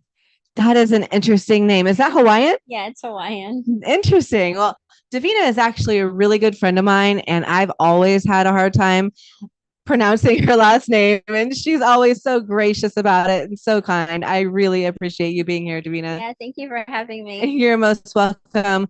Davina, tell us about your company. Yeah, so Element Apothic is a consumer health brand really focused on bringing the combination of ancient science and modern remedies into the products we create. They're all doctor formulated products, and we really care also about sustainability and making sure that the products that people are putting on their body and in their body are healthy for them, and they're also healthy for the environment. We work with a lot of medical practitioners trying to push education and bringing the whole community around plant-based alternatives and giving people a better quality of life. Why do you think it's important? I just think as we in our busy lives and things that are happening around us, there's so much stress. There's so many people's lives that are impacted from health conditions, auto diseases, so many things that people are experiencing that are really impacting how they live their life. And there's ways that we can help our bodies and take care of ourselves, not always relying on traditional medicine. Sometimes we need it, sometimes it's important, but there's also an integrative approach of things we can do with traditional medicine and with alternative plant-based remedies to just help us live better, sleep better, feel better, less aches, less discomfort, better digestion. There's so many things that we can do through healing our own selves. That is so amazing. And didn't you guys recently win a clean award of some kind? What was we won a Clean Beauty Award for our face serum. Again, we're really focused on the ingredients that we use, making sure that everything is really intentional, but also really clean with the products that we use. We have a funny story when we were initially doing our manufacturing that some of the manufacturers wanted to add in some ingredients to be able to preserve the products, but we knew there were really good plant-based alternatives. So we fought to find the right ingredients that could help us. And because of that, then there's awards like Clean Beauty Awards and people that are looking for alternatives for clean products to work with us. That's amazing. There's a lot of CBD brands out there that do not quite meet those standards. Yeah, it's really unfortunate. And the thing is with CBD and with cannabis, these are things that people are taking to help them. They usually purchase the products when they have a need. And if we're not working with them to help support their bodies and adding in harmful ingredients, really what benefit are we giving for the entire industry? So it's important to really find good quality products and good quality brands that are out there. Absolutely. Where do you source your CBD? We work with a farm that is an all organic farm that we get our cannabinoids from. And that was really important to us. They have generations of farming. They were in more traditional agriculture, and then they moved into cannabinoids. They've been in this space for quite some time. So it's a really trusted product. And we are able to monitor the grow on the farms and making sure in terms of the way that they're growing and staying consistent to their organic practices. That is really important. You say that you work with physicians. In what aspect? So there's a lot of physicians that are really trying to incorporate more integrative approaches, especially through COVID. I think a lot of people started looking for alternative remedies to take care of themselves. And a lot of doctors are losing the continuity of care because you may go out and buy something at the store, wellness store, and find something. You take it, and now the doctor's prescribing things to you. He may not know, or she may not know what you're doing. So a lot of doctors are really looking to understand integrative medicine and plant-based remedies and how they can all work synergistically with the body. So we come in with the physicians and help them with the education, learning about cannabinoids, alternative plant-based remedies, and how that can work in synergy. So we have a team of doctors and pharmacists that have put together educational protocols, because there's also drug interactions that you have to think about, even from a plant-based perspective. And so that's our goal, is really to help educate them and how they can integrate products, and then work with them on things like dosing and stuff like that to really meet the needs of the patient. That is really important. We need more of you. Or we need more CBD from Element Apothic. Yes. So tell us, how do you work with these physicians? I mean, do you call them up and go into their office and educate them? How does that even unfold? Yeah, so it's a combination of efforts. Sometimes at events or conferences, we were speaking at Princeton maybe 6 months ago, talking to 250 doctors about cannabinoids. Wow, and really helping them Princeton. understand the endocannabinoid system, right? Because it's such a new thing that's now finally being taught in some medical schools, but not all medical schools. But yeah, we'll call them. We'll also send emails, LinkedIn. We launched an educational course as well called Cannabinoids for Consumer Health and Wellbeing. So Where's that course at? it's on our website, but we also offer it to practitioners and their staff, nursing assistants, nurses, whoever's there, to really provide that level set of education around cannabinoids and bring them up to date on what they're now teaching in medical school that they just weren't, unfortunately, had the opportunity to take advantage of. That is really interesting. Are you looking for investors, advisors, or partnerships at this moment? Yeah, we are looking for strategic partnerships to really expand the brand and continue to grow in terms of distribution as well as marketing opportunities. We also do some fun joint ventures, like we're launching a new mushroom CBD coffee, and we're doing that as a strategic partnership with another brand. What kind of mushrooms? We're using Reiki and lion's mane in the coffee, also inulin and mesquite, because we're looking at it as really a true gut health product. Is that what it helps with? Yeah, is gut? it helps with gut health. It's also uncaffeinated or decaf. So if somebody's looking for coffee in the afternoon, but they don't want the caffeine, but like myself, I love coffee, but it really upsets my stomach. And Mhm. so this allows me to be able to drink coffee, but at the same time, helping my gut health and my digestion. But those are the types of partnerships that we love, working with other companies or brands. But we also are raising capital. We're raising 1.5 million on a safe, and that money is really to help us grow, continue to expand our outreach and education with the healthcare practitioners. We just feel that's such a needed space, and to continue to launch new products, research and development on those products. That is wonderful. Your product over there, can you Yeah. grab that and bring it over? The packaging is so beautiful. This is our Nourish lotion. Here, let's see if we can find that sweet spot. There we go. It's like getting the right light. Yeah, it's like getting the right light. We can't really see it. Anyways, it's beautiful. It's a beautiful package. It's a great product. So the Nourish lotion and all of our products are, like I said, they're all doctor formulated products, all plant-based. We don't use any bad preservatives. We actually have a thing called our never ever promise, which means that we'll never ever use any harmful ingredients or toxic ingredients in the products we create. And not just based in the US, because the US allows like 2,400 products. that ingredients that people can use in products that are not allowed in Europe and Canada and Japan, which most people don't realize. So we've decided we're not using any of those. Never, ever. Never, ever using any of those. And just really to give people high quality products, whether it's taking care of discomfort or nourishing their skin or helping them with sleep or anxiety or things like that. That is amazing what you're doing. What kind of physician associations or would you like to meet or work with? I mean, ideally the physicians, and it's across the board, right? Because there's different functional areas that our products can help support that we could work with from the education perspective, whether it's general practitioner groups all the way to pain management, oncologists. There's so many different ways that cannabinoids can support these different areas. Also, more alternative practitioners, so chiropractors, acupuncturists as well, that are for a long time have been integrating these types of products and supplements into their practice. So it's really across the board. We find that there's so many different areas that we can support and help manage and balance the endocannabinoid system, whatever the functional need might be for the patient. That is really important. I love the work that you're doing. I do not have anybody on the show that I don't love their product. And I have tried and tested Davina's product, Element Apothic, and it is amazing. It really helped with my inflammation in my knees. It got me back on track. And so I remember, what was that back in, was it Vegas? Yeah, it was in Las Vegas. It was in Las Vegas. It was a while ago. It was like 2 or 3 years It ago, was maybe. 2 or 3 years ago. Is that the first time we met? Yeah, it was the first time we And met. we were introduced by Brian Holler. Yeah, I remember Yes. the whole time before he's like, you have to, I'm going to bring over this amazing woman, Crystal. Oh, there you were. And ever since then, he told me the same thing. He's like, you got to meet Davina and her product is amazing. I'm like, okay. And It then had to there be you like were. 3 years ago, I think. Maybe. It was, Yeah, it was a while long ago. time. Dog years though, in the Yeah, cannabis that's industry.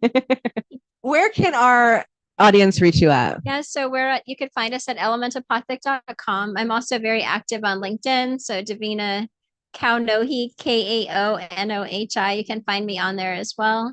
But yeah, I'd love to talk with anybody who's interested in talking about partnerships, talking about partnering on healthcare practitioner strategy, and obviously investment as well. Well, I mean, you left the engineering world. I know. Yeah, I wanted to be an astronaut. That's what I wanted to be. Really? Yeah. And Why? I did work on a satellite that went to Saturn, which is just such a cool accomplishment. I actually Brains and beauty. But yeah, it just wasn't what I had expected it to be. Why? Ever since I was 5 was my dream, and I accomplished what I had wanted, really being able to work on something that was going to space. But I'm always also had businesses when I was young. I had car washes. I made flowers for people. I was always working in offices at a young age. And I realized that business was really where my heart and passion was. So I transitioned into technology, doing technology recruiting and working for e-commerce and tech companies, because I could help bridge the gap between the engineers and business, which Mhm. often was a problem, and help them learn, develop, and grow to be able to move into management and C-level positions. And I just loved it and ended up moving into consulting, advisory work, and then started moving into entrepreneurship and launching my own companies. It's been quite a Wow. crazy journey. That is crazy. Well, thank you so much for coming by and helping me with the show and sponsoring the show and really just being a dear friend, just such a good person. You've always helped everyone in the industry that needs help, that comes to you, that asks for help. You're so helpful and supportive. And I really appreciate that. Yeah, I feel the same for you, Crystal. You're really out there helping to promote so many people. I think it probably goes unthanked oftentimes, but you're always putting people out there, helping to support them, and the gift that you give and giving people the opportunity to be in front of partners and investors and stuff. So Well, I thank really you. appreciate you too. I don't know how many people tell you that, but you Not very deserve many. it. Not enough, actually. But thank you. Thank you very much. Well, everyone, thank you so very much for joining us tonight. I don't think I have any more interviews, so No, we I think will. you're finally done. Well, I'm finally done. And so we are wrapping up. But thank you for joining us, and I'll see you next week. Yes, bye.